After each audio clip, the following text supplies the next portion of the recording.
নমস্কার বন্ধুরা, আমি সুস্মিতা বাংলা ক্যানভাস চ্যানেলে সকলকে স্বাগত জানাচ্ছি।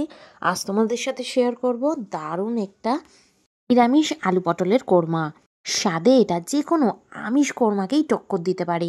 খেতে ভীষণই ভালো হয় আর খুব সহজে তৈরি হয়ে যায়। তো চলুন দেখে নেওয়া যাক আজকের রেসিপিটি। রান্নাটা করার জন্য এখানে নিয়ে নিয়েছি দুটো বড় সাইজের আলু, যেটাকে মাঝারি সাইজ করে কেটে নিয়েছি। আর নিয়ে নিয়েছি 250 গ্রাম পটলগুলোকে হালকা হালকা খোসা রেখেই আমি এগুলোকে ভেজে নেব। আর এক একটা পটলকে 2 পিস করে কেটেছি। সামান্য নুন আর হলুদ দিয়ে এগুলোকে ভালো করে ভেজে নেব। আর আমি রান্নাটাকে রিফাইন তেলেই করছি। তেল গরম হতে আমি ফুলকপিগুলোকে ভেজে নিচ্ছি। একদম মিডিয়াম আছে আমি পটলগুলোকে লালচে রং করে ভেজে নিচ্ছি। পটল প্রথমে ভালো করে ভেজে না নিলে কিন্তু পটল খেতে ভালো লাগে না, তাই জন্য হালকা করে ভেজে নিচ্ছি। ভেজে আমি এটাকে পাত্রে তুলে নিলাম। এবার সেম তেলে আমি আলুগুলোকেও ভেজে নেব। আলুটাও কিন্তু পটলের মতোই ভেজে নিতে হবে। আর 2 থেকে 3 মিনিট আমি আলুটাকেও ভেজে নেব।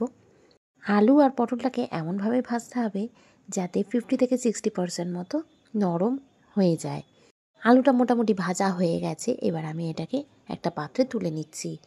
আলুটাও কিন্তু আমি বেশ কিছুক্ষণ ভাজলাম, 2 থেকে 3 মিনিট মতো। হালকা লালচে রং ধরে গেছে। এবার পাত্রে তুলে নিচ্ছি।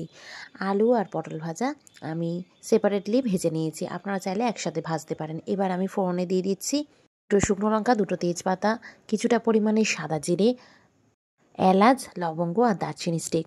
ফোড়নটাকে বেশ কিছুক্ষণ আমি ভেজে নেব।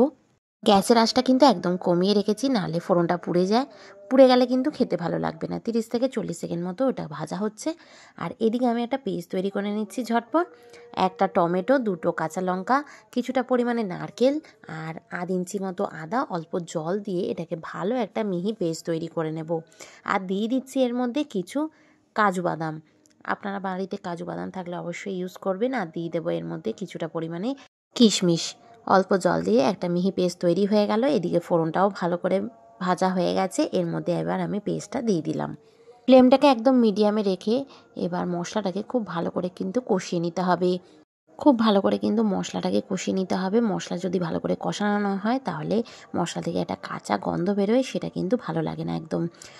অল্প জল দিয়ে দিলাম, যে বাটিটাতে মশলা লেগেছিলো সেইটাই ধুয়ে আমি জল দিয়ে দিলাম। এবার ভালো করে কষিয়ে নিচ্ছি। আর রেগুলারের মশলাগুলো এর মধ্যে দিয়ে দিচ্ছি। হলুদ, জিরে, ধনে, কাশ্মীরি লঙ্কার গুঁড়ো, অল্প শুকনো লঙ্কার গুঁড়ো। কাশ্মীরি লঙ্কার গুঁড়োটা সম্পূর্ণ কালারের জন্য ব্যবহার করেছি। আর দিয়ে দিচ্ছি সামান্য নুন। এবার পুরোটা সম্পূর্ণ আপনাদের ব্যাপার, কতটা আপনারা ঝাল ব্যবহার করবেন। আপনারা কাঁচা লঙ্কাও ব্যবহার করতে পারেন, আর শুকনো লঙ্কা দিলে আমি সামান্য দিয়েছি, আপনারা চাইলে বেশি দিতে পারেন। ঝালটা নিজেদের আন্দাজ মতো দিয়ে নেবেন। খুব ভালো করে মশলা কষানো হয়ে গেছে। আপনারা দেখতে পাচ্ছেন কতটা মাত্রায় তেল রিলিজ করেছে। তেল রিলিজ করা মাত্রই আমি এখানে ভেজে রাখা আলু আর পটলটা দিয়ে দিলাম। সমস্তটা খুব ভালো করে কষিয়ে নিচ্ছি। আর এর মধ্যে আমি 1 কাপ মতো উষ্ণ গরম জল ব্যবহার করলাম। মিডিয়াম আঁচে 7 থেকে 8 মিনিট কিন্তু মশলা খুব ভালো করে কষানো হয়েছে। তারপরে এখানে ভেজে রাখা আলু আর পটলটা দিয়ে দিলাম। স্টেপ বাই স্টেপ যেভাবে আমি আপনাদেরকে দেখাচ্ছি সেইভাবে যদি আপনারা রান্নাটা করেন তাহলে কিন্তু ঠিক এরকমই স্বাদ হবে আপনাদেরও। দিয়ে দিলাম পরিমাণ মতো নুন। নুনটা দিয়ে ভালো করে নাড়াচাড়া করে দিয়ে এটাকে ঢাকা দিয়ে সেদ্ধ হতে দেব। খেতে ভীষণই ভালো হয়, আর অবশ্যই এইভাবে বানানোর চেষ্টা করবেন। এবার ঝোলটা ফোটার জন্য কিন্তু এটাকে ঢাকা দিয়ে রান্না করে নিতে হবে। এবার ঢাকা দিয়ে দিয়েছিলাম আমি 4-5 মিনিটের জন্য। এবার ঢাকা তুলে দেখছি যে একদম ঘন হয়ে এসছে, জলটা অনেকটা কমে এসছে, আলুও নরম হয়ে গেছে, পটলও নরম হয়ে গেছে। আপনারা আশা করি দেখতে পাচ্ছেন ঝোলটা কিন্তু অনেকটাই ঘন হয়ে এসছে। এবার এর মধ্যে আমি দিয়ে দিলাম চিনি। এখানে 2 চামচ মতো দিলাম, যেহেতু এটা নিরামিষ রেসিপি চিনিটা বেশ ভালোই লাগে, মিষ্টি মিষ্টি হয় তরকারিটা। এবার চিনিটা দিয়ে ভালো করে নাড়িয়ে চাড়িয়ে দিচ্ছি। আর আলু আর পটল কিন্তু খুবই ভালো করে সেদ্ধ হয়ে গেছে। এবার নামানোর আগে আমি দিয়ে দিচ্ছি এখানে 1 চামচ মতো গরম মশলার গুঁড়ো, আর দিয়ে দিচ্ছি এখানে 1 চামচ মতো ঘি। এবার এটাকে নামিয়ে নিতে হবে। আপনারা অনেক রকম করে আলু পটলের ঝোল রান্না করেছেন নিশ্চয়ই, কিন্তু একবার এইভাবে বানিয়ে দেখুন, কথা দিচ্ছি দারুণ হয় খেতে। পোলাও, ফ্রাইড রাইস বা রুটি, লুচি সব কিছুর সাথে কিন্তু খুব ভালো লাগে। স্টেপ বাই স্টেপ ফলো করলে এই রেসিপিটা কিন্তু দারুণ হয় খেতে। আশা করি ভিডিওটা ভালো লেগেছে। ভালো লেগে থাকলে অবশ্যই লাইক করবেন। চ্যানেলে নতুন হলে সাবস্ক্রাইব করতে একদম ভুলবেন না। পাশে থাকা বেল আইকনটা অবশ্যই প্রেস করবেন নতুন ভিডিওর আপডেটসের জন্য।